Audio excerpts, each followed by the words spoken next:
Fancy changing job or trying a new career? Data is at the center of everything we do, from providing critical services to the front line to delivering the latest news and entertainment into hands and homes all over the world. All of this is made possible because of the data center industry, one of the world's fastest growing industries. At Host in Ireland, our partners have a wide range of jobs available, from engineers to project managers, electricians to technicians. To find your next job, visit the jobs page at hostinireland.com.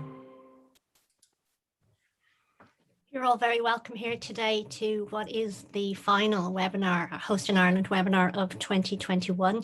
Just before we get underway, just some small housekeeping points to cover off. The format for today's webinar will be a panel discussion followed by a question and answer session. If you have any questions, you don't have to wait until the session. You can at any time using the Q&A button, which will be somewhere along the bottom there, input your question at any time. We also have an audience joining us on our LinkedIn platform this morning. So if you also can input questions, we have our own Jess Glynn on standby there who will take your questions and feed them into the panelists here in the webinar room.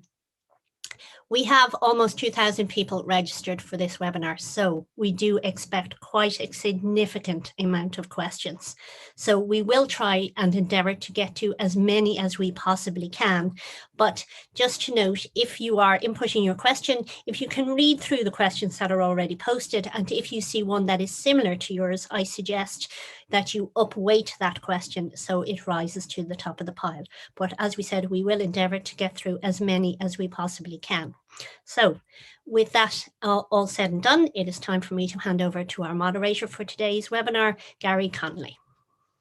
Thank you, Tanya. Thank you, audience. Thank you to Mark, Noel and Brian for joining me this morning, or is that afternoon? Or we've got a real blend of a worldwide audience today, which is really quite encouraging on a number of fronts out of the 2,000 people who have registered. So you're all very welcome. So what are we looking to do today? Well, we're actually looking to have a fact-based discussion. And I emphasize the fact because there's been a lot, hasn't there, in the press over the last 6 months about a lot of things. And often it's not fact-based. So I think if we're going to progress the discussion on the decarbonisation of a society, the best place to start is with the science and the facts. So that's what this is about today.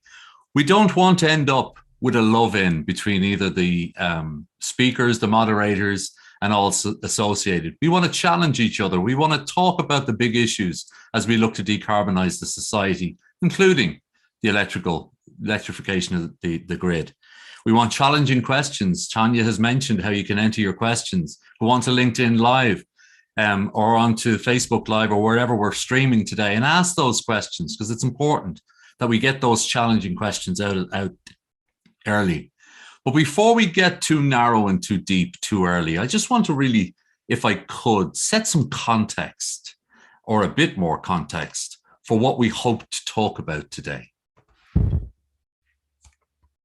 As always, technology will always let you down when you need it most. So the screen shouldn't have been that screen, but maybe we'll come out and we'll go back in.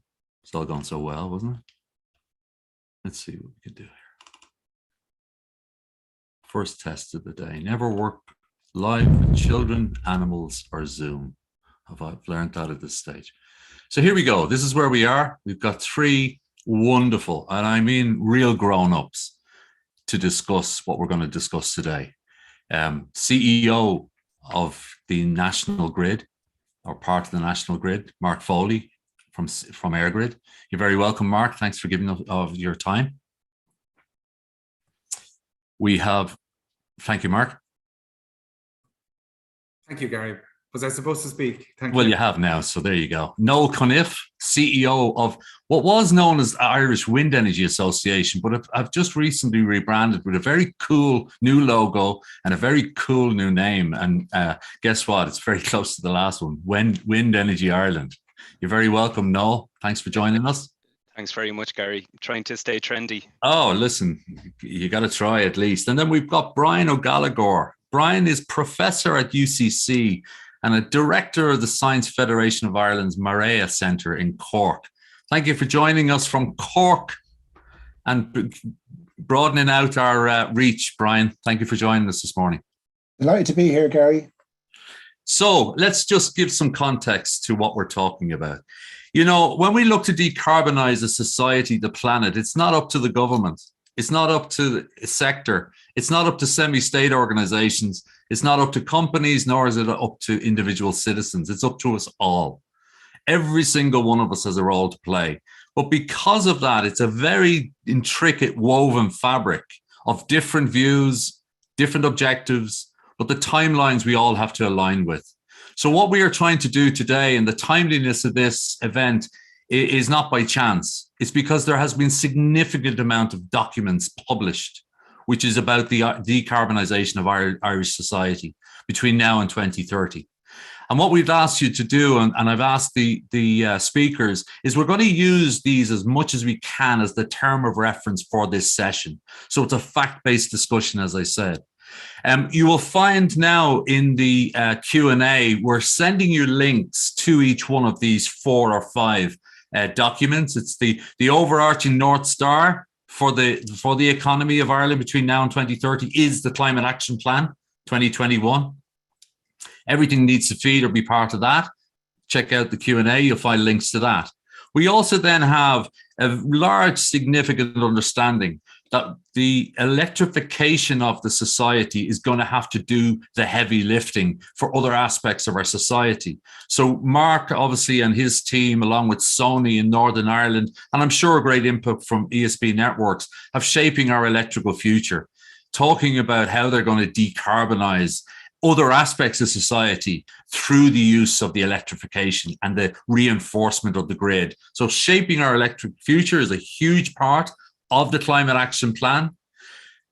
Our friends in Wind Energy Ireland, I think you were called Irish Energy or something different at that stage, but the end game looks like something from one of these Armageddon movies, but notwithstanding that, end game from Wind Energy Ireland also says how we can get to a net zero carbon electrical plan for Ireland in the 2030 to 2050 period. We also then had last week, hadn't we? We had finally got clarity on exactly how the direction we will go with regard to embedding data centers, and large energy users, electricity users into that story, into that grid opportunity, and into that climate action plan. So you'll see all the links to each and every one of those in the Q&A. So where are we today? You know, if one was to believe and read the newspapers, you'd say Ireland is really such a laggard. Well, actually, is that true? So when you look at the Environmental Protection Agency's update for 2020, which was a unique year in itself, we had a pandemic, we can see where our carbon emissions are coming from, or our methane emissions, etc. And we can clearly see, or maybe we can't, and that's why we're going to open up the next session, that actually if we do have a shining light, if we do have an exemplar, it is actually in our decarbonisation of our electrical system. Only target met for 2020.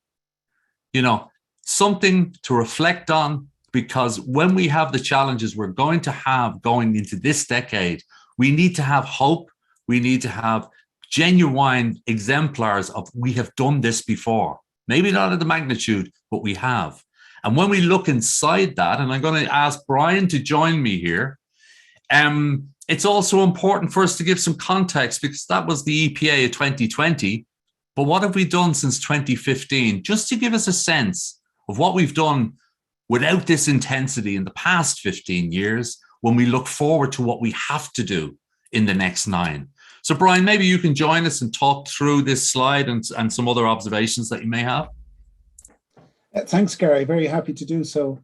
I suppose it's not well understood what's happened in the last 15 years in terms of greenhouse gas emissions, but the data has recently been released by EPA, and I've used that data to generate this kind of infographic. And if you look at the right-hand side, our total greenhouse gas emissions have reduced by 18% over that 15-year period. And each of the sectors has actually done well. If you look at it from a certain perspective. And what I mean by that is, even in agriculture, we've seen a significant growth in agricultural output. And the emissions has not tracked that growth. The emissions intensity has improved to the extent that we've only seen a 5% growth in emissions in agriculture. In heating as well, on the bottom left there, we've had a growth in housing. We've had a growth in the number of buildings over the 15-year period, but we've seen a reduction in greenhouse gas emissions. Building regulations have improved. Retrofitting has taken place. In transportation too, a good chunk of this 23% is associated with what happened in 2020 when we all stayed at home. But even aside from that, we have seen growth in the number of cars on the road over the last 15 years, and yet we've seen a 23% reduction in emissions. So we've all have done well, and I suppose when we look to the future, we'll see what challenges lie ahead. But overall, we've an 18% reduction. And the real shining star, as you said, Gary, is in the area of electricity on the top left, a 46% reduction in the emissions associated with electricity generation. And this is despite the fact that electricity usage has grown over this period by 12%. So this is a very significant achievement, and it's largely been delivered through policy driving an increased use of initially combined cycle gas turbine technology to match some of the electricity growth in the early part, and a phenomenal growth in wind energy in the latter part. So that combination has seen our electricity-related emissions reduce by nearly a half over a 15-year period, despite an increase in electricity usage. Thank you so much. And again, it's that important context that's often missing, I believe, in sessions like this. If I could bring Noel in. Noel, not that long CEO of the wind, maybe 6 months, but part of that journey nonetheless over the last number of years when you were working in policy. Of the 43% in 2020 of electricity, 43% was renewable. Nearly 36% of that came from wind. It's an extraordinary achievement, particularly to give context. I often hear that even the Danish saying it's a technological marvel. Yeah, absolutely, Gary. To go to Brian's point, I think we were really lucky to have very strong policy put in place in 2008 to set that target for 40% renewable electricity by 2020. And that allowed the system to grow around that. So we had a really good planning system to be able to get wind farms through planning to allow them to be developed. We had a really clear piece of policy on how to connect them to the grid. So we had the Gate 3 program, which EirGrid and ESB Networks participated in, and that gave out contracts for 4,000 megawatts of wind generation to allow to connect onto the system. And then we had the refit scheme, which allowed all of those wind farms to get a route to market to be able to build and deliver for 2020. So when you look at the clarity that we had for, say, 10, 12 years, we had the planning system in a relatively okay place, we had the grid system in a good place, and we had the route to market system. And what we're trying to do right now is build that same foundation and building block for 2030 for what we're going to try to do and deliver. But it was only through a really big Team Ireland effort that we actually managed to do it. We had the politics were right. We had the right policies in place and legislation at a government level. We had a really strong showing from EirGrid in terms of being able to connect and integrate that power onto the grid. We're leading, and I'm sure Mark will talk about that. And we had a really good distribution system operator also connecting renewables onto the distribution grid. And then behind all of that as well, we had really strong performances from the planning system on board Planola and from our energy regulator to get the policies in place to be able to enable all of that. And the journey we're about to go on the next 10 years is putting the exact same blocks in place for onshore wind, offshore wind and solar for the next 10 years. So I guess one of the things that's often forgotten about all those things you've mentioned is we also have this raw material which is blowing in the wind, which is genuinely that. It's a raw material equivalent in previous revolutions or industrial phases as coal or oil or other forms of raw material. I mean, that's just and again, for listeners who are all over the world, and we are only, and we'll talk about it later, we're only tapping into on the journey for offshore wind, so these numbers are 36% plus, bar 25 megawatts is onshore. Is that correct? Exactly. So we've around about 4.2 gigawatts of installed onshore wind in Ireland today, and a little over 5.5 when you look at the whole island with Northern Ireland included. And then we only have 25 megawatts of offshore wind, which, as you mentioned, I'm sure we'll talk about, because that's got a big story to play over the next decade. We were one of the first countries in the world to move on offshore wind, and we've stalled significantly since then, but I think we're really ready to take advantage of it over the next decade. And just a point you mentioned, Gary, we have the best wind resource in Europe. The best wind resource in Europe. It really is quite extraordinary that all these good news stories have been lost. But listen, we're going to bring them out again further when we go and look at how we're going to capture and harness some of that 30, 40, 50 gigawatts in the next session. But Mark, turn on your microphone there. I love your background. You're in a wonderful nice light. Unlike myself, I've got a quite dark place at the moment, but you're going to illuminate us with some of the stories that have brought you to 2020. I know you joined only 2017, 2016 EirGrid itself. So some of the heavy lifting was done before you joined, but maybe you could just bring us up to EirGrid's story up to 2020. Yeah, and just I'm sitting in my conservatory. That's why I've got such a bright background. And I think the renewables levels, just looking at are at 60% today. So it's been quite a journey. Just my journey, I've been on both sides of the fence, because I was a developer of wind farms with Quilta. And at that stage, Noel was doing excellent work in EirGrid on the whole SNSP stuff. But look, I mean, for me, critically, there was a man with vision way back in 2008, and I can never remember which minister. Was it Minister Ryan or Minister Gormley? And so somebody might have the answer to that. But the Green Party basically said, we're going to go for 40% renewables on the power system by 2020 as part of a suite of measures to achieve the European directives. Most people thought he was mad. This was more green ideology at play in government, and that it would never happen. And that's why, Gary, it's so important we tell this story, because it did happen. It did happen because you had a level of, I suppose, sophisticated policy making, collaboration on an unprecedented level in an ecosystem between the wind farm developers and the TSO on a level that probably hasn't been done in any other part of the world, that went after this objective really, really seriously. A phenomenal onshore ecosystem of wind farm developers grew up in that period. A lot of private capital and a lot of public sector capital, and was proof that both can work in harmony, because it was less a competitive environment and more enabled by an excellent public policy proposition and refit. And EirGrid were the people, I suppose, in the middle, and I was a customer of theirs for much of this journey. Facilitating companies connect their wind farms, and secondly, coming up with, brilliant engineering solutions that allowed the grids to handle more and more renewables.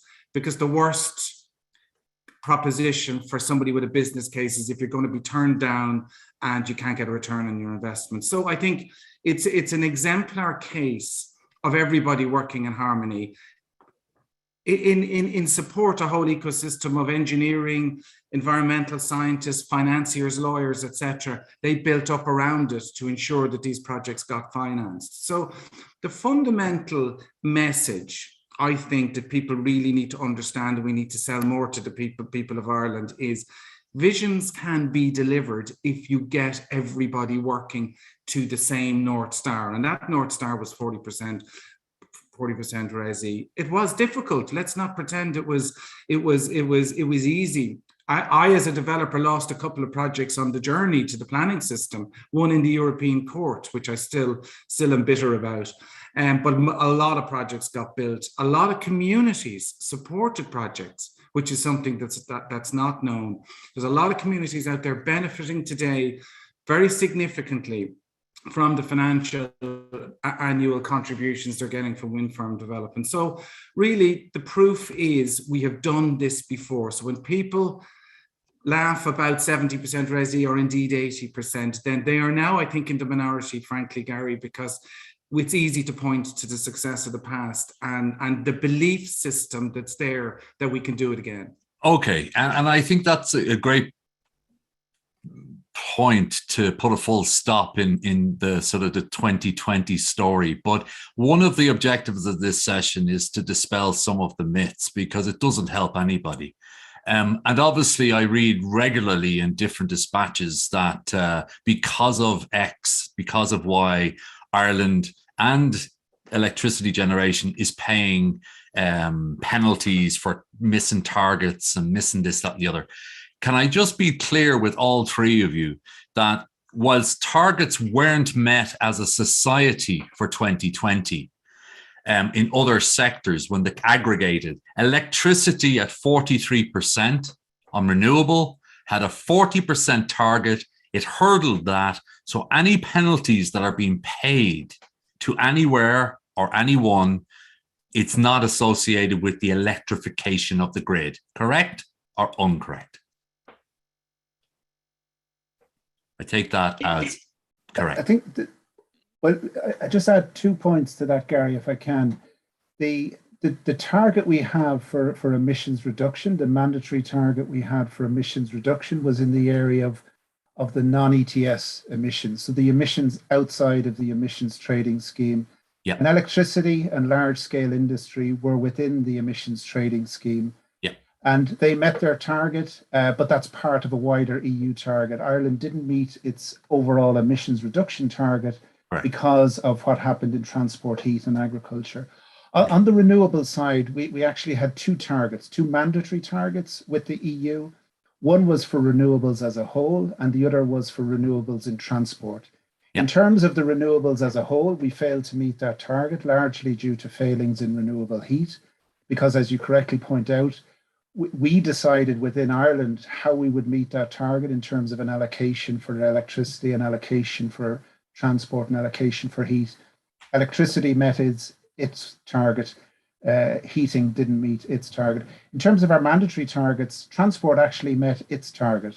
So the use of biofuels in the mix allowed us to meet our renewable energy and transport targets. But no sector did as well as electricity in terms of either renewables or in terms of emissions reduction.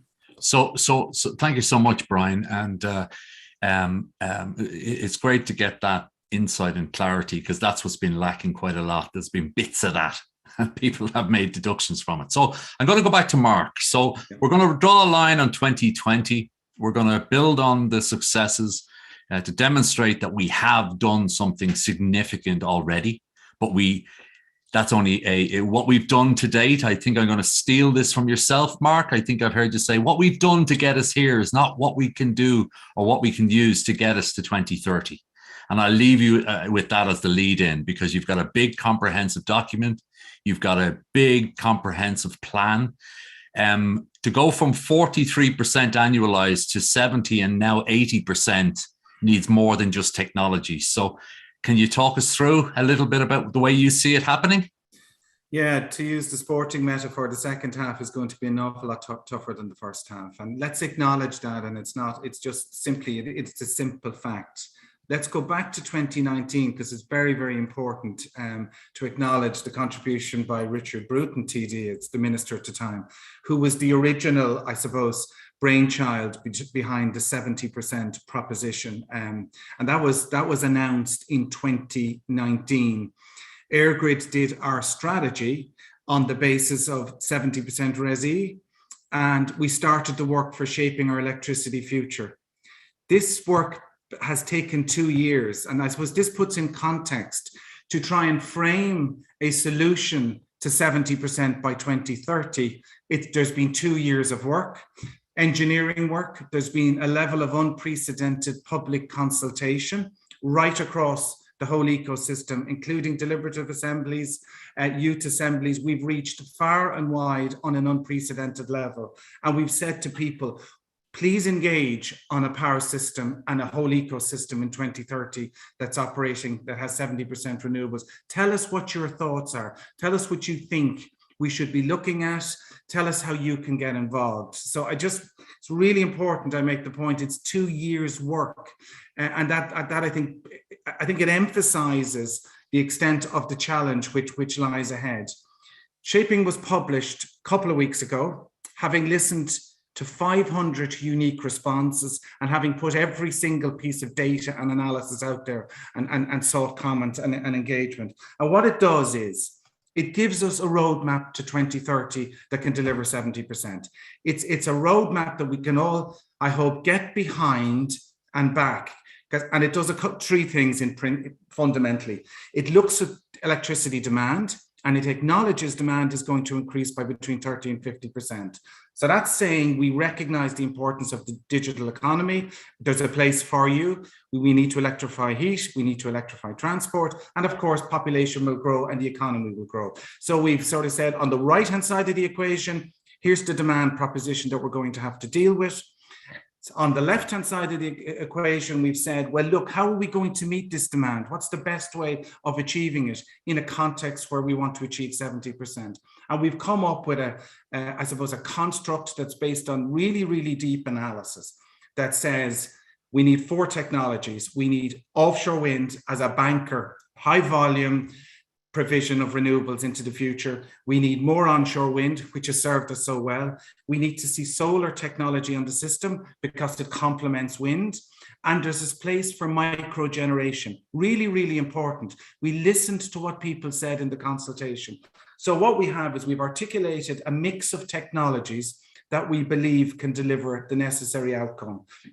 Now, I've had some challenge on this in the sense that it's not absolutely cast in stone. Nobody has the perfect answer. We're committed to a review every 2 years to see how that pathway may have to nuance or flex depending on circumstances. The third bit, which is the bit in the middle, is the grid and the market. And what we've done is we've predicated the solution of matching supply and demand on a grid proposition we believe we can build, because building grid is not an easy business in this country or anywhere else. So we've sought an optimum connection grid network that we believe is executable by 2030 and joins all those dots up.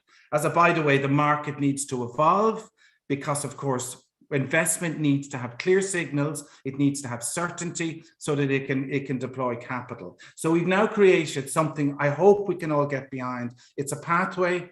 Inevitably, it's going to have some degrees of imperfections, but we're committed to continuous review and modifying it as necessary. So I have some initial questions that I have myself, and I see that they're coming in fast and furious as well. So I'm gonna defer, asking some direct questions on that until a little bit later. But I want to ask Noel to come in, if you could, Noel. So the wires are all planned, if that's the right terminology. There is a plan to get wires onshore, offshore, up mountains, down mountains, everywhere we need it. What is, I've read from 30 gigawatts to 80 gigawatts. I've seen headlines that say Ireland can be to renewable electricity what Saudi Arabia was to oil.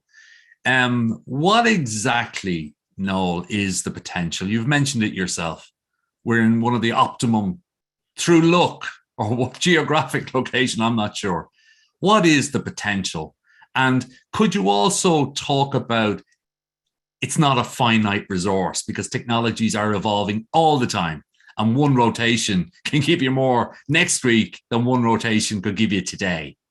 Sure, Gary. So I might kind of block it off into 2 blocks, maybe. Please. Firstly, now to 2030, because that's the story to kind of follow on from Mark's plan. So what we're trying to do between now and 2030 is hit that 80% target and hit a carbon budget that we're hoping to deliver by the end of the decade. In order to do that, according to the Climate Action Plan, the latest one that's come out, we'll need at least 5 gigawatts of offshore renewables, and we'll need up to 8 gigawatts of onshore wind and up to maybe about 2.5 gigawatts of solar generation. In terms of pipelines of what projects are aiming to deliver between now and then, for onshore wind energy, I mentioned earlier that we've around 4 gigawatts installed today. So we've 10 gigawatts in various stages of development. That's from projects that are ready and in some cases in construction, some cases ready to enter into the next renewable auction next year, and in some cases in the planning system or about to go into the planning system. So that's just 10 gigawatts, and there'll be attrition throughout that pipeline over the 10 years as they go through planning, etc. But we definitely have enough to get to 2030. For offshore wind energy, then there's 20 gigawatts, over 20 gigawatts in various stages of development that could deliver for 2030. And again, we're setting up the legislation, we're getting the planning system in place now so that those projects can begin entering into the planning process from next year.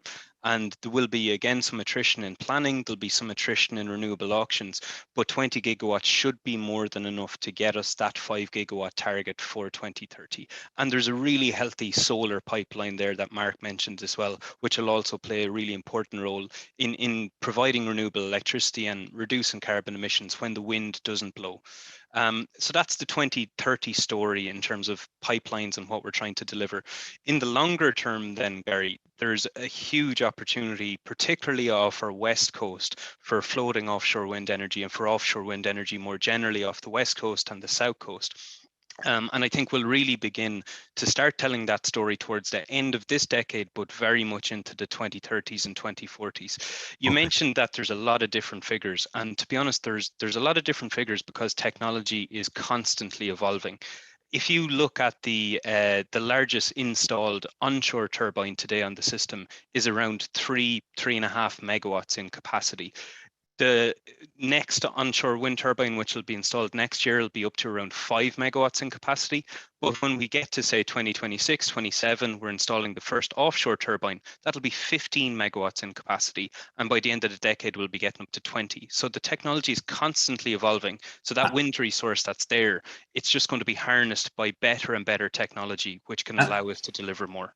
And for the less technical of us involved, you know, when you say a 3 to a 5 to a 15, I take it that that's for so many rotations. So it's the same wind blowing, but you get more more power out of it. Got it. Yeah. Okay. So the turbine sizes are, say, getting larger. They can capture more wind energy, more volume, and power more homes, power more journeys. And just the long-term potential then, Gary, just to talk about that for a second. Yeah. We did a really nice piece of work with Brian's team in UCC in March, looking at what the electricity sector would need to do to decarbonise Ireland completely. So by 2050, if we have a net zero carbon economy, what does our electricity system look like? And that piece of work looked at the electricity demand tripling between now and 2050. And that's with a lot of heat pumps, a lot of electric vehicles, the need to really bring in hydrogen into the equation. So you use renewable energy to create hydrogen. You then use that hydrogen to decarbonize, say, hard to electrify parts of society, so heavy duty industry. And in order to meet our own domestic demand by 2050, that's not even getting into the export potential. We're talking about 25 gigawatts of renewables. So that's 5 times the amount of renewables that we have on our grid today that we'll need by 2050 to meet our own domestic supply.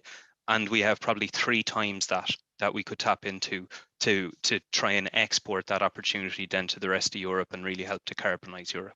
Again, based on today's technologies, but my experience is we always overshoot short term and undershoot long term. So the basic physics of the wind is going to be blowing it probably in 20 years, more or less, different times of the year maybe, but it's still the geography of where we are allows us to gain that. I'm going to open this question to both Mark and to Brian, because you may or may not be 100% aligned on it, which is good too.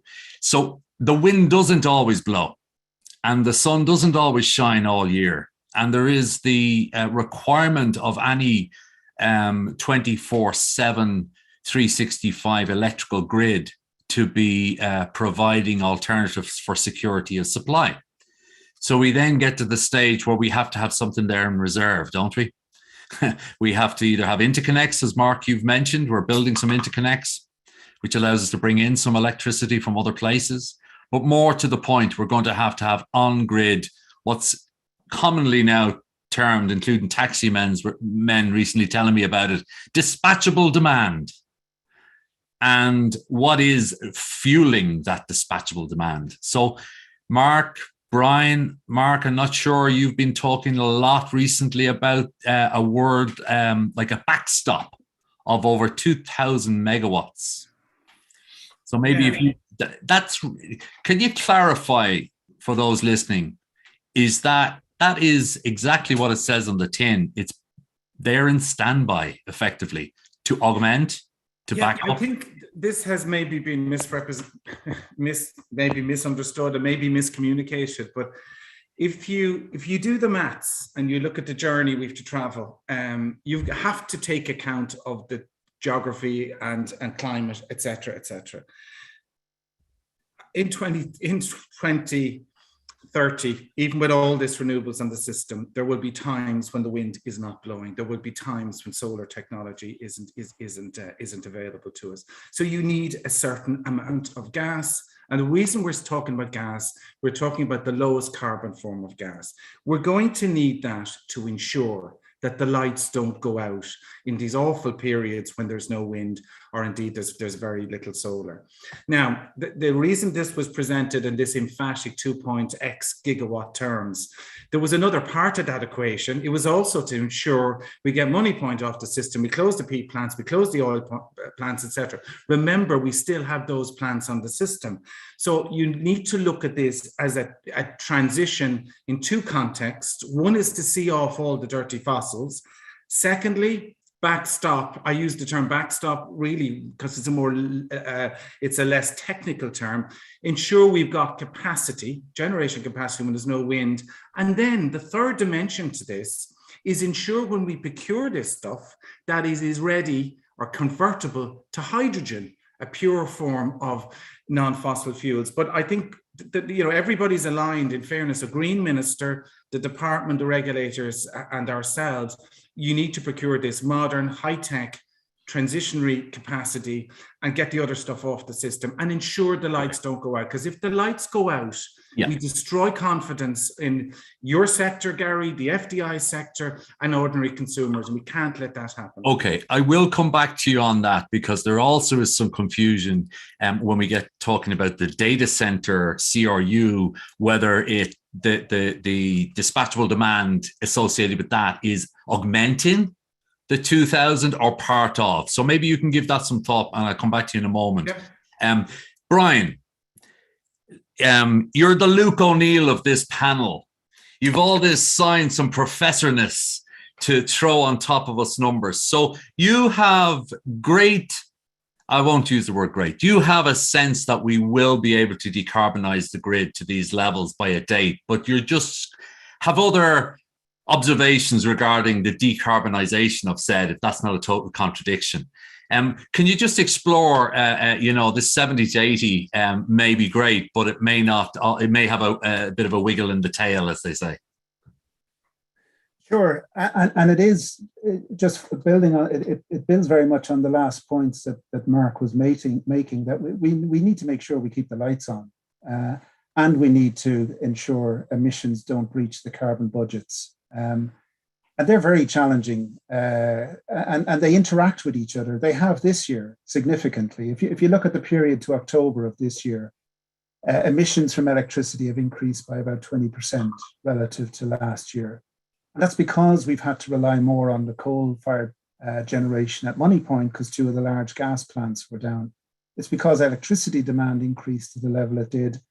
And so we have this challenge. Wind energy levels were low. They've picked up now this month, but in the earlier part of the year, they were lower than they had been last year. So there's challenges in terms of how these things interact. And we need to keep our eye on the multiple constraints that we've set ourselves. Keeping the lights on is one. The 70% and 80% RES-E is another. But we also need to ensure that emissions don't go beyond what's required to keep us within the carbon budgets. And that's hugely challenging. And that broadly means that the electricity system needs to be reducing to about an annual amount of 2 million tonnes by 2030. And that's hugely challenging given the increase in demand. It'll depend also on interconnector flows, which way the electricity is going. It will depend on the technical ability of the system to rely more on wind and less on this standby generation or this backup generation that's been developed. So there's multiple balls in the air, and it's a very challenging, and I'd agree fully with Mark in terms of the next 10 years are going to be far more challenging than the last 10 years in the context of this. But they bring huge opportunities. Like if we, and this speaks to actually the title of your webinar today, Empowering Change, because it's no longer just about electricity decarbonisation. It's about being able to use that to decarbonise heating and transport through the electrification of heat, through the electrification of transport. And that's hugely beneficial. If we can reduce residential solid fuel burning, we can reduce the 1,300 deaths a year associated with air pollution. If we can reduce the air pollution associated with car emissions in our cities, we can increase the well-being, increase the enjoyment of city life. So there's huge benefits to be derived from this, but it is hugely challenging. And there, as I say, there are many balls in the air, and we have to keep an eye on all of them at the same time. But the key one that can get overlooked when we look at individual pieces of the pie, in terms of, we need to get X on this trajectory, Y on that trajectory. The key one we can overlook and do so at our peril is keeping the emissions below a certain quantum. And I think that's why we frame this session today, and thank you for picking up on it, it's a societal, it's electricity, the electrification of other industries, not traditionally electrified, is the real benefit of what we've been just talking about, building this grid to be able to service transport, which, as we saw with the EPA figures, is 17-18% of our emissions. We have home heating, which traditionally has used oil, etc. The electrification of that gives us another 13%. And it's important, as I said earlier, no government's going to decarbonize a society. It's every single person and their behavior and obviously incentives have to be there in place. So thank you for that, Brian. I want to go back, if I can, to Noel, because it's all interwoven, isn't it? You talk to me regularly about a thing called curtailment. Guess what? I never knew what curtailment was until I spoke to you about 3 months ago, because I thought these windmills, when they were able to flowed, but you can't always take as much as you need. And there's obviously got to be technical rules associated with that in the grid, which is obviously an ongoing challenge. But now I read and I see, and it feeds into a lot of questions we're getting, and it feeds nicely into my next question for Mark, is there's also an opportunity then to turn some of that curtailment into a gas. Yeah, absolutely, Gary. So there's a couple of points there, and a lot of it actually builds on what Brian just spoke about.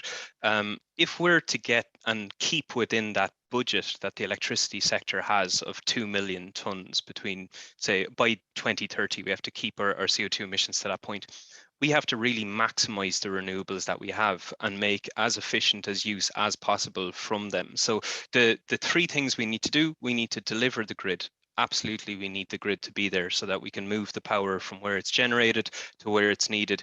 And we, as a group, and we as in the energy sector, we need to get really good at telling the story to everyone in Ireland around how the grid is the enabler to decarbonize our entire society. I know Mark and Brian both touched on it earlier. It really is a vector to decarbonize the heat and the transport sector, and it needs to be there.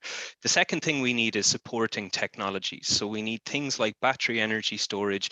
We need devices on the grid that can help us to provide the same stability and support to the system that we've been used to for the last 100 years when our power came from oil, coal, and gas. They provided not just energy, they provided a lot of stability services.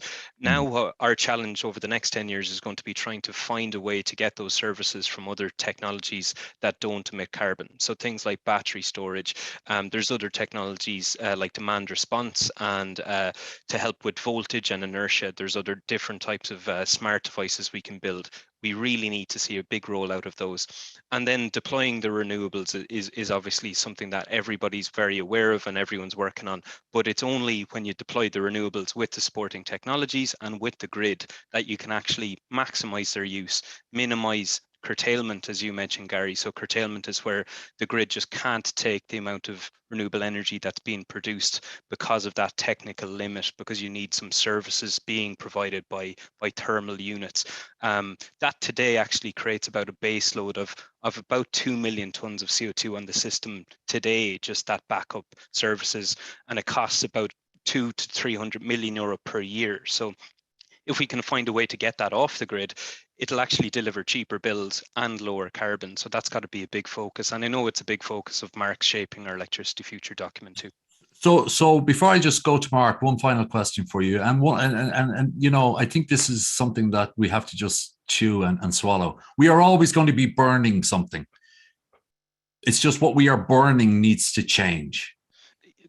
Agreed. I think we know better than anyone that the wind doesn't blow and the sun doesn't shine all the time. Okay, so let's lead then into, because there's quite a few questions on this, and maybe you're the man of the three to answer it, is where are we with this green hydrogen, as they call it, and using some of that? Where are we in global context, always important, and in a national context? Could we see some of it genuinely by the end of the decade? Definitely. I think it'd be my take on it. And I think private what is that? What is really driving that? So green hydrogen, so for anyone that doesn't know, you basically take renewable electricity, and it doesn't necessarily have to be excess renewable electricity. It can be just plain old renewable electricity from offshore wind, onshore wind, or solar, put it through what's called an electrolyzer, where you can break out water, so H2O, into its components of hydrogen, the H2, and the oxygen. And then you can use that hydrogen as a gas to either create a fuel source, an actual fuel, an e-fuel they're being called, and you can use that and burn that instead of a petrochemical, or else you can use it in placement of natural gas in certain circumstances. So a lot of gas turbines that are being installed on systems today, if you were to build a new gas plant, it would be hydrogen ready. So you could convert it from natural gas to hydrogen relatively straightforwardly. Where are we at with it today? So it's really kicking off in the last, I'd say, 2-3 years, Gary. I think people are really looking at it as a way to decarbonize the heavy industry, the heavy duty aviation and shipping. So the harder to put a plug on things part of our society. There's a lot of pilot projects that are in the midst of getting kicked off in Ireland right now. We as a country are actually very lucky. We've talked about our excess renewable electricity. A lot of other countries in Europe don't have that.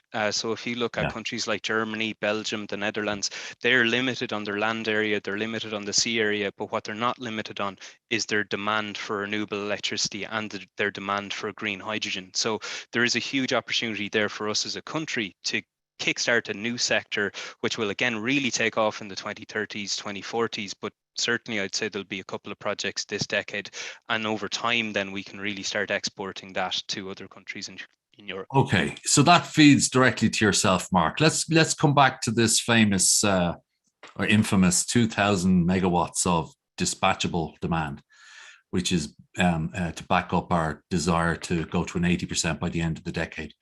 And it ties in nicely to data centers, obviously, and the CRU's announcement last week instructing your organization and ESB Networks on how to approach data centers and the growing desire to retain the economic benefits here, but also be mindful of all that we've said beforehand. Could you just clarify how you're receiving it as an organization? And also at the end then, please just tell us a bit about the 2,000 megawatts. Do you expect the data center guys to be building part of that, not part of it? And when do you hope, because this is one of the questions, sorry, I'm saying a lot of stuff here. One of the questions here is, when do you hope to start making applications to people who want to do on-site generation? So look, I'm really glad you asked the question, because the confusion around this, there's only a certain amount of gas needed by 2020 in order to secure the system, right? 2030.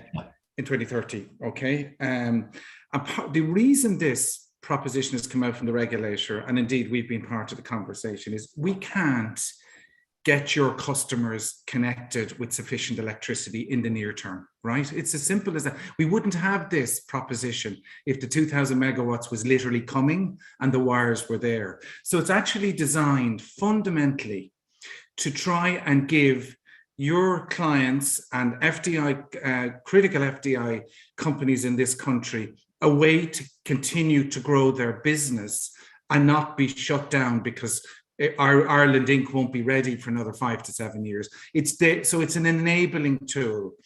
And that, if they bring 20 megawatts as part of a project, ultimately that feeds into the total requirement. It's not additional, because we factored, remember, 30 to 50% growth in electricity as part of shaping our electricity future.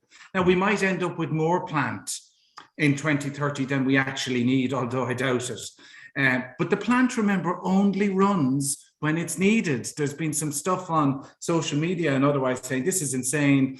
2 gigs of gas could power millions of homes. What are we doing this for? We're doing it to give us the security to fundamentally enable the energy transition. Where this regulator paper, we're doing it to help your clients and customers get some projects built in the period between now and us having the grid rigorous enough and enough generation capacity in the system. So this is a classic example of the philosophy of the last 20 years working together to a common goal. Okay, so thank you so much for clarifying that. So there's a 2000 megawatt, and whether it's public money, that's the grid development, or whether we have found with other large energy users, like could be wafer fabs, could be data centers, could be others, could be cement, whatever. Mm-hmm. We're looking now with the trajectory that we see that we can include them in the discussion. So they're smart grid citizens, as many people now start to see everybody as a smart grid citizen. I like to use the term, they're stepping up to the plate, they're playing their part in helping us with the energy transition in a secure way. And the quid pro quo is they get to grow their business and install their new factories. To me, it's clear we will definitely have to revisit that, but for the purpose of this discussion, there is a top number and everybody is feeding into that to be able to add resilience back up, to your point, constantly, to provide that security of supply to the end users who are people in their homes, to make sure the lights don't go out. Correct. And if I could get 1 gigawatt of that tomorrow, it would help us close the coal plants and the other dirty fossil plants. Yeah. Okay. Now that's great. And again, I'll bring Brian back in to answer this because, we haven't prepared this question. And Brian, if you want to answer it, great. If you don't, I'm going to have to ask the other guys. A grid works in a certain way, doesn't it? A grid works in a certain way. It's got lots and lots of different types of connections, from large energy users in industry to our homes. There's been a lot of speculation, Brian, a lot around sort of these large energy users and blackouts in the same conversation. Knowing what I know about the grid, and the fact that a lot of these pharmaceutical plants, data center plants, wafer fabs, all these types of things have their own on-site, means that they're probably well gone before housing is disconnected from a grid. Is it, looking at it from where you're looking from, how do we dispel this myth that data centers and other large energy users are actually causing blackouts on the basis that they're gone by the time it may or may not be needed to be called to housing and homes and those types of assets that are connected? Thanks, Gary. Well, I think because of the collaborative way in which we've done things, and because of how EirGrid have managed the grid, we haven't had blackouts. The talk about the risk of blackouts arose because what we saw over the last, essentially over the last 10 months, has been an increase in electricity usage as we've come out of the pandemic, and as the data centers have grown, and as some of the gas-fired plants weren't available because things that would have happened during the pandemic in terms of operation and maintenance didn't happen. So some of them were out. And that really tested the balance of supply and demand. And it's really an energy security issue. Yes. But we've managed to overcome that. But as Mark says, we need this additional generation to make sure that we can continue to manage to overcome that. Where that interacts then with the emissions is really, if we look at the year 2030, so say we have a target of 2 million tons of emissions, and say we have 80% renewable electricity on our system at that point. If we have higher electricity demand associated with data centers or not, that can result in an additional 500,000 tons. And that's where it gets challenging in terms of, as I say, marrying all these different constraints, ambitions, goals that we want. So we can have the same amount of renewable electricity, 80% RESI, but because the demand is increasing, that increases the 20%, the emissions associated with the other, if you like.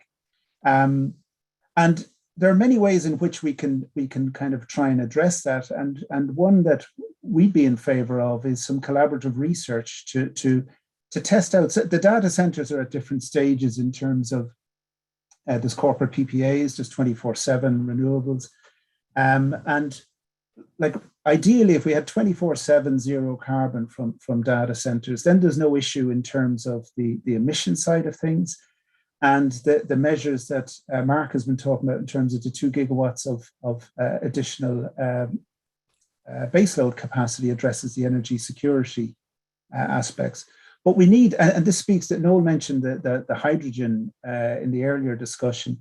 This is where as well, we've like collaborative research is a useful vehicle for this. We've brought together a number of the offshore wind energy companies to look at hydrogen production from offshore wind.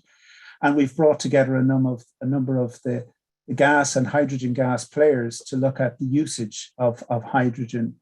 So this is where we have, I suppose, also collaborative research can play an important role in trying to really look at these challenges and address them before they happen and that's the way of dispelling the myths. That's the way of cutting through the addressing the concerns is to actually do the analysis and work collaboratively to see what the solutions are.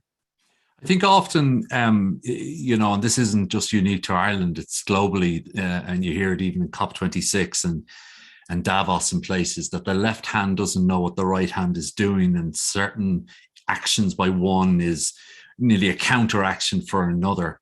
And it's sprinkled in the questions as well, is that do we believe, and this is an open question to all three, that we finally have, with the climate action plan, which is a all-encompassing societal document and target, that we finally have a term of reference that everything we do in society, including what we're talking about here, has to be accountable to that? Are we moving towards that? Is that what the government are doing? I think the climate action plan and the budgets associated are it works across governments. So they're signing up for governmental ministers that aren't even in place yet. Do we think that is a really strong move in the right direction? I think if I can jump in there, I think it is, but we haven't got all the pieces of the jigsaw together yet, in the sense that, as Mark mentioned, Richard Bruton brought in the first climate action plan in 2019. But since then, we have legislation this year, so our ambition on emissions reduction has grown. We have carbon budgets proposed by the Climate Change Advisory Council, but not agreed yet. And we need sectoral emission ceilings arising from those carbon budgets. So the climate action plan that was published recently is a huge step in the right direction. But it is a living document. So the mechanism is correct. But watch this space, because next year it will even be stronger, is my view, because of it. By that time, we'll have the carbon budgets, not only the carbon budgets approved at government level, but we'll have sectoral emission ceilings. And that will really set the clearest boundary conditions on the emission side of things. So already we see in this climate action plan relative to the 2019 one, an increase in ambition. The 70% RESI going to 80% RESI has been mentioned. And I think next year what we'll see is an even firmer constraint on the emissions associated with electricity as distinct from the share of renewables associated with electricity. But it's augmenting and qualifying and answering questions of the same document rather than what we often see as another group going off to do another thing. It's at least this is, correct. This is the North Star. We just jump on a boat rather than using a plane or using a bicycle. We're all going in the right direction. It's a clear direction of travel. Yeah, no. I was just to come in. I think one thing that's been the document, the climate action plan, and the kind of documentation and carbon budget surrounding it, it's been incredibly useful, has been driving a national conversation about this. I've had more discussions with my relatives, with my friends about climate action and clean energy in the last, say, 2-3 months than I ever have before. And that's got nothing to do with me being in my job in wind energy. It's more about the national press and the national dialogue and discussion that's happened. And Gary, I know we said this wouldn't be a love-in, but I would just like to say thanks to Brian and his team in UCC, Hannah Daly, Paul Dean, and the other academics in DCU and UCD who have genuinely done the country a service in going on national radio, explaining in really clear, simple terms what we have to do and overcome as a society between now and 2050, and what the easy and difficult choices will be amongst that. But it's only through discussing it and having that dialogue now, and to Mark and the team for bringing that forward in the Shaping Our Electricity Future consultation as well. It's only by having that discussion and in some cases the arguments that we'll actually try and achieve this. When I looked at the three speakers, I absolutely didn't think you would be the one with the gushy love-in stuff to start it with, but well done. Mark, you talk a lot. I listen to you. Unfortunately, you've had the opportunity over the last number of months to do a lot of speaking to committees and Oireachtas committees and the likes. And one of the things that comes across really strongly is that this is a societal from each citizen up has to get and do something or be part of. Is that, are you more encouraged as we move towards the end of the year than maybe you were at the start, that we have a general society consensus that we're on the right path? That's a very strong statement. That I don't think I'd make it as strong as that. I would acknowledge everything Brian says in terms of the journey travelled. And how much further on we are from 2019. I mean, we have legislation, etc. I've spoken to the minister, and I think we're aligned. But COVID is the problem. We need a national campaign along the lines of when COVID broke initially. The government's communication proposition between March and whenever it was, May, June of 2019, whenever it was exemplary. The people of Ireland got behind what you need to do in the first, I'd say, 3 to 6 months of the COVID emergency, because the communication coming out across all government departments was absolutely outstanding. So there's something to be learned there in terms of how do you engage all of the people of Ireland around something like the climate crisis.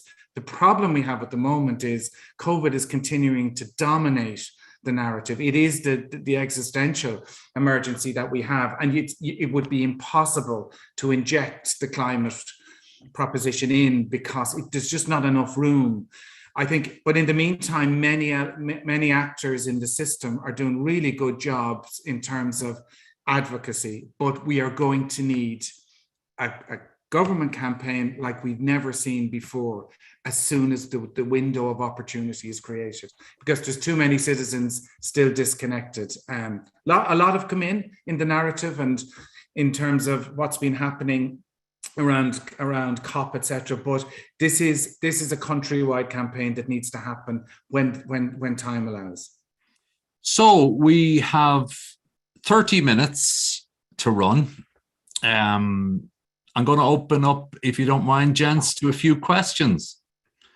Some are pointed at specific speakers, others are open. Jump in, answer as you see fit. Let me have a look here.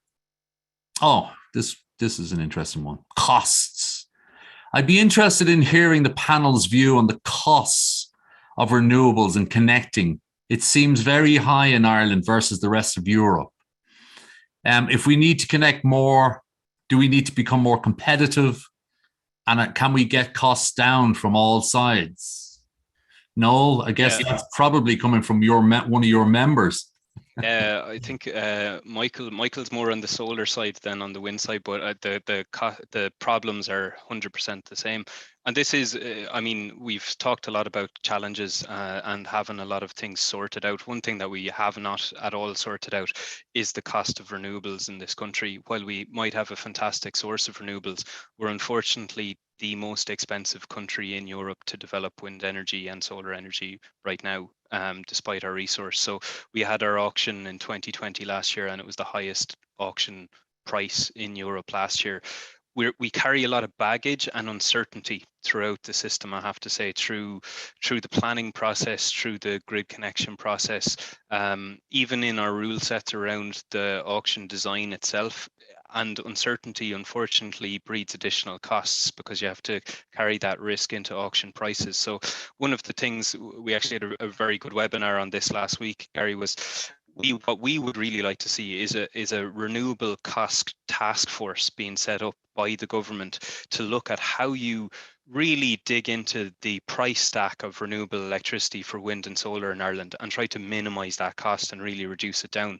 And it's really worth the investment, because if you think about what we're trying to do in the next 10 years, by 2030, 80% of our electricity will come from renewable sources. So why would we not put in the time and energy now to make that as cheap as possible so that we can try and actually lower bills if possible between now and 2030.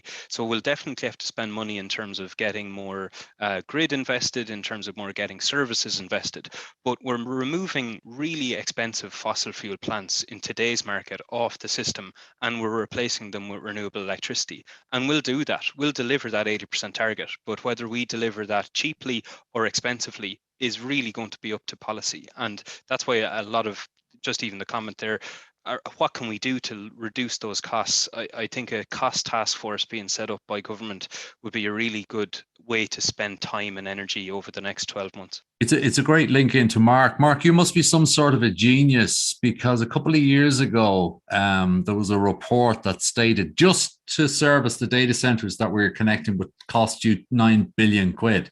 And you seem to be able to deliver the whole grid and its update by 2.5 billion. So I must commend you for that, whatever magic you've already done. That was I never understood the 9 billion from the Academy of Engineers. I have had conversations with them subsequently, and they are, I understand, supportive of shaping our electricity future. Absolutely. I'm not going to disagree with Noel, because I've been a developer. I'm also a pragmatist. And I'm not, I understand the end-to-end delivery proposition, whether it's grid, whether it's a wind farm, solar farm, etc.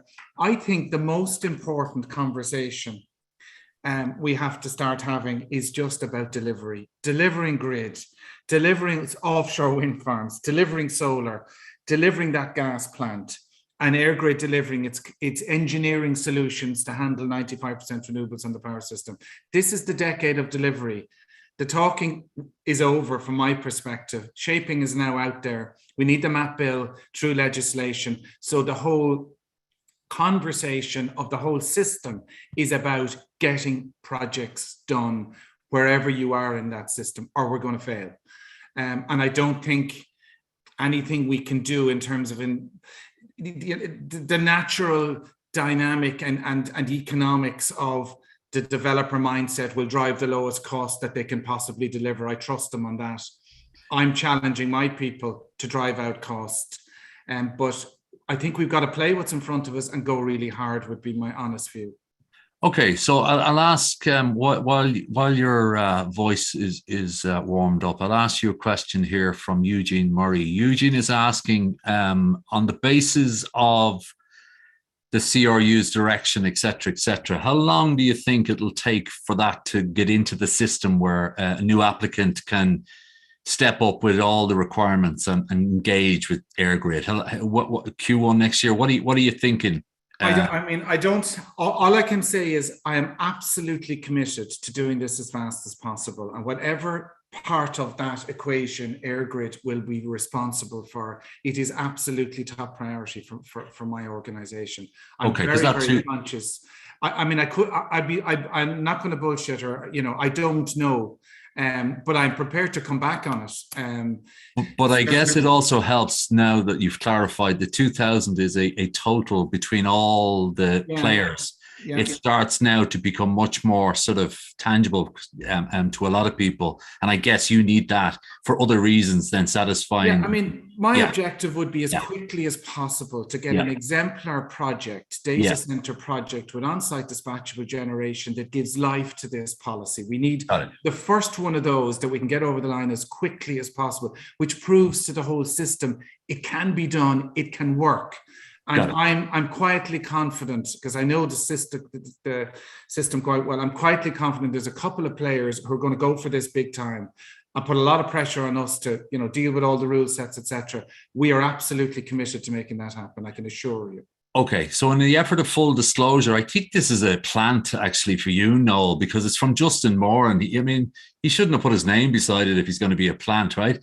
In the context of yesterday's announcement of the need for additional generation, do the panel think they were able to connect battery storage projects more quickly, more efficiently? I'll give that to whoever wants. Can I take that, Gary? Because this is, look, we're massively supportive of batteries, okay? And there's going to be more and more batteries coming on the system. We need 2 gigawatts of gas. Batteries will not solve the problem of having that backstop I spoke about, because we can be days without wind, days without solar. We need both is the short answer. And we need the whole system working in harmony. I guess the question is actually not that we don't need them. It's more who's responsible for making them more efficiently connected and quickly. Is that a planning thing? Is it even relevant to the 3 people here? I don't know. I just to come in quickly, I think batteries are a really interesting story in Ireland, because we started giving signals that we needed batteries on the grid only about 4 years ago. And between then and now, we've got about 400 megawatts connected onto the grid. And I think we've got another 300 or 400 megawatts to connect on in the next 12 months as well. So in 5-6 years, we've gone from 0 to 800 megawatts of batteries, and that's incredible. And it shows what can happen if you have the right market signals and policies in place. So if we have that in place for all the technologies we need for 2030 and provide that certainty, I think it's an example of they will come. It's almost a build it and they will come. Build the policy and the developers and private investment will deliver it. I guess, Brian, from a scientist perspective and a technologist perspective, the technologies that are evolving at such rapid pace due to global demand is quite exciting. And to do a 10-year projection of what we'll have by 2030 is probably a little bit of future gauging as well. Is there really great stuff coming along that we're not even talking about yet? Well, in the next 10 years, we've done some analysis. Noel mentioned the analysis we did with Wind Energy Ireland out to 2050. We did analysis with the Electricity Association out to 2030. And what we concluded was that we need the wind, obviously, we need the solar, we need the batteries, in addition to the gas-fired generation. And we need the grid to be smarter in terms of on the demand side.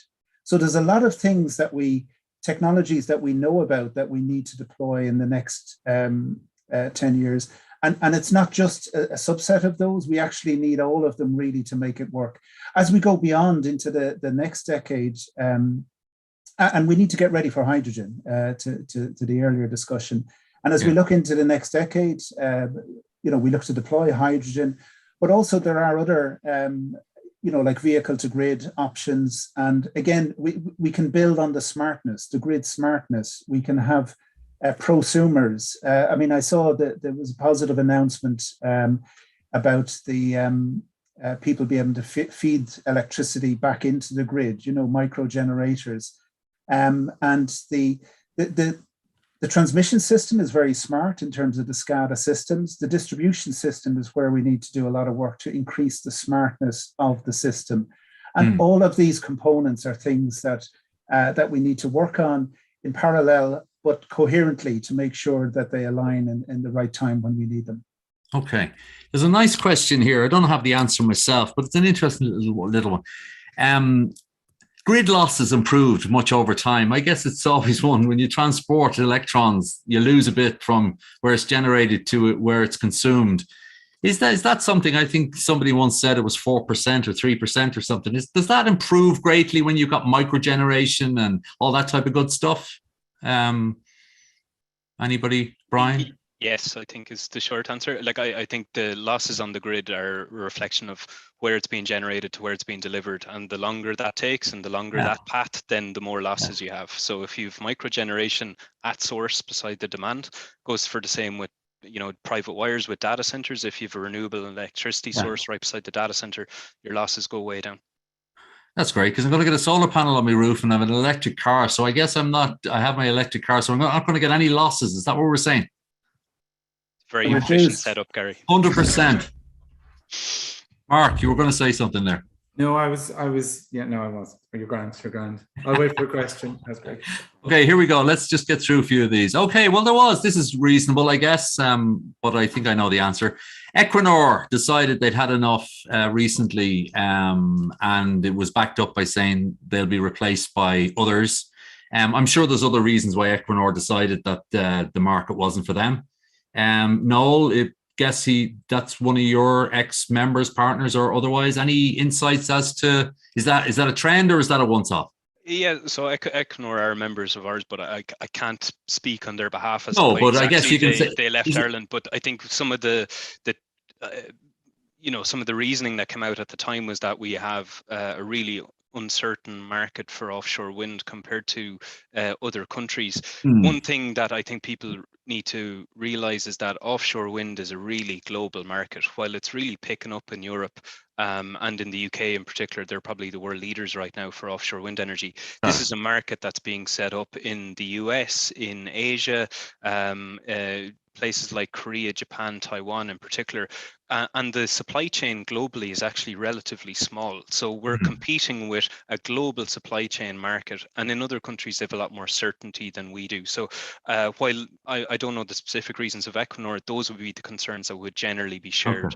So we do need to, Mark mentioned it earlier on, the MAP bill, that's the bill that's required to get a planning system in place for offshore, needed urgently. I must say, the same week that was announced, I live quite close to Wicklow, and my goodness, was great excitement down there. They're going to use that as the first. I think SSE are going to use that for the first port that they'll use for the Codling plant. That's not SSE, it's another developer. But it's another developer. Yeah, SSE are going to Wicklow and Codling are going to Arklow. It's fantastic. To see excitement down there. For the East Coast and for those two ports. It's brilliant. It was amazing because the whole buzz was we can, a bit like the IFSC back in the day.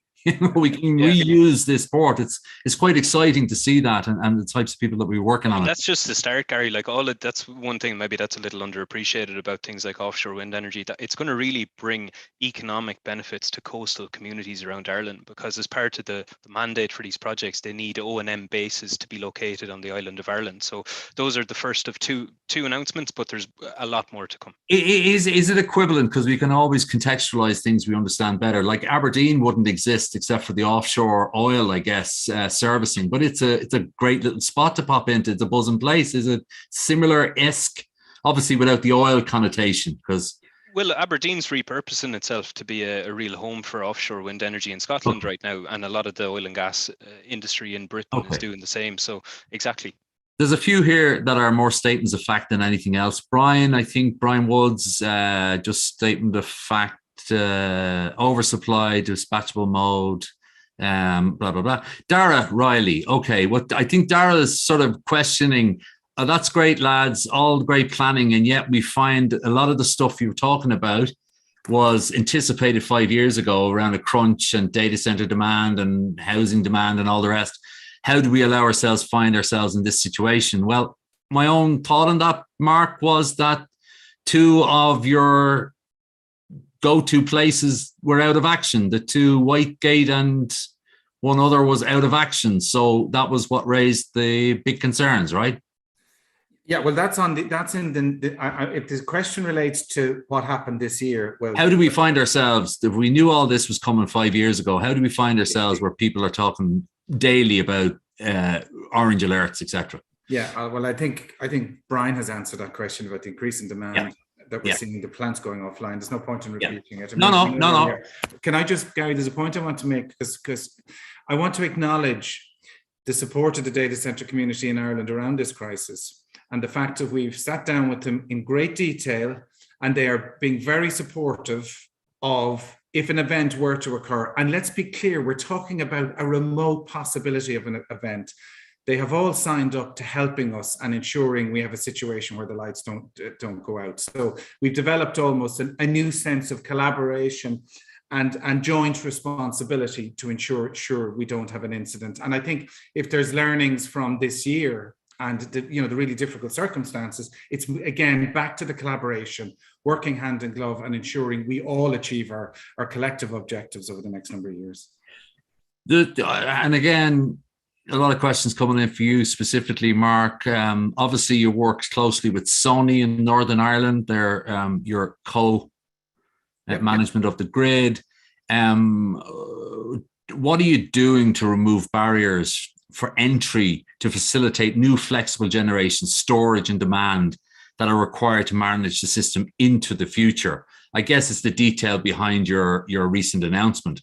Is it and there's no specifics here, whether it's structurally or... It's all in shaping our electricity future is a north-south, it's an all-island proposition. Okay. And it seeks to answer that whole holistic technology mix, demand, grid equation. And I think it does so very well.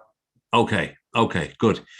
There's some suggestions and questions here crossing across the two of you. Noel, some of your members and have great... BESS energy storage plants. There are a number of developments around the country. They're planning. They've got grid connections. They're very slow. And obviously, this is all part of this acceleration of need for. You said 800 megawatts have been connected in BESS over the last 2 years. By the end of 2022, they will. We've about 400 megawatts today, and I think projections in maybe the Shaping report and in other reports that I've seen for 2030, that's going to need to be in excess of 1 gigawatt of different types of storage. And the type of storage is important, Gary, because at the moment it's really short-term storage. It's maybe 30 minutes to an hour that really helps with system stability. And what we need to get is more longer-term storage out to maybe 4 to 8 hours, and then in the long term, you're talking multi-day storage of renewable electricity. But what I'm hearing is that the demand is there, the finance is there, the intent of the grid operator as part of the future development is there. So now it's about getting the right policies and executing and get going, right? That route to market and make it happen. The demand is there, the supply is there. I'm gonna because Brian, I guess it's because you think so clearly and your answers were so on the money. Nobody had too many questions for you, but any quick observations there about what you've just heard before I close it to the last question? Well, no, just a couple of other questions I just wanted to pick up on, just two shortly. John Lahan asked about the 18% reduction in greenhouse gas emissions that didn't include scope 3 emissions. And essentially, John, what we looked at there is it's EPA reporting of emissions. So it's based on the emissions released on the island. So it wouldn't include the embodied emissions of stuff coming into the country, like cars and things that are prefabricated, nor would it include the emissions going out, embodied emissions associated with things going out of the country. Like, so when the cattle belch, they belch here, even if the milk or the beef is consumed elsewhere. So it's based on the standard approach there. There was another question on biomethane, and this is linked to the whole question of renewable gas. You know, we need to have this, to your point, Gary, the stuff we will need to continue to burn, but what we choose to burn will change. And biomethane has a huge opportunity in the Irish context, given that we grow grass so well. And equally, as has been mentioned before, we also have a huge opportunity to really test out and develop hydrogen. So I would see a future role for biomethane and for hydrogen, and indeed for liquid biofuels in the short term, for the hard to electrify, like heavy goods vehicles, etc. So that's just to address some of the other questions that came in. Thank you for that. So we're just we've 6 minutes to run. So we're pretty much at the end. We've kept an awful lot of people online, which is unusual because we've eaten 24 of their minutes at lunchtime, if there is such a thing anymore. So just going to give Noel 30 seconds. This time I'll say 2025, we're having this session again. What do you hope we're not talking about? I hope we're not talking about what will happen after 2030. I hope we know what will happen after 2030. One thing that really hurt, I think, us as a sector was policy uncertainty from about 2015 to 2020, where we just didn't know what we were doing until the Climate Action Plan came out in 2019. Let's not leave it till 2029 to figure out what's happening in the 2030s. Let's actually start planning for it early this decade, because we need to start thinking in 30-year timeframes out to 2050. We've got a really nice plan to try and get to where we need to be by 2030. By 2025, we should be aiming for a zero carbon power sector. By 2035, we should be aiming for a zero carbon economy by 2050, if not before it. Okay. Mark, same question. Give me the question again, Gary. What do we not want to be talking about on a session like this in 2025? Failure to deliver. If we're talking about grid hasn't been delivered, offshore wind farms, there's no sign of them, gas plant, etc. If we're having a conversation that we haven't made demonstrable, real material progress on the journey, the delivery journey, then we're going to be in a very depressing place. The final word to Brian, the wisdom of Brian. Come on, Brian, give us some words of great wisdom. Well, if I was, the thing I wouldn't want us to be addressing, it links to both actually, is the question I would hate to see coming up in 2025 is, why did we fail to meet the carbon budget limit? Because the carbon budgets change everything. They put a firm boundary on what we can emit between 2021 and 2025. It's hugely challenging. But as Mark has said, we've seen during the COVID pandemic, achievability now has been redefined. You know, what we can do together when there is the political will, when the politics listens to the science, when the politics makes the policies clear, where there's good communication, and when you have societal buy-in because they see the greater benefit. So that's where I would hope we would be in 2025, that we've met our first carbon budget. Superb. Well, I'd ask if they could and would, the team who are made all this happen today, and to show yourselves, because we have a wonderful, wonderful team. There they are. Look, it's quite amazing. An amazing effort by all the Hosts in Ireland team to deliver again another, in my opinion, a superb event. We have one last ask of you, the delegate. You'll be sent, or when you disconnect, you'll be asked to fill out a few questions. Tell us how we did. Tell us what you'd like to see next time, or what you wouldn't like to see. I hope we've delivered on what we said. We stick to facts. We try and have a grown-up discussion. And we try and look at it from a society, because we can't go too deep in one area. And as Brian said so many times, we've got to make sure that other metrics are met, not just one. So I think we're done. Thank you, Michelle. Thank you, Lisa. Thank you, Joyce. Thank you, Kayla. Thank you, Mira. And Tanya's there somewhere, I'm absolutely certain. I just can't see her. Mark Foley, CEO of EirGrid. Top class as always. Thank you so much. Noel, keep the faith, man. Love the headgear. And Brian, of course, from Cork. I have a new friend in Cork, I hope. Thank you so much, everybody. Have a great afternoon. We'll see you again from all the Hosts in Ireland crew. Thank you. Bye-bye. Bye-bye.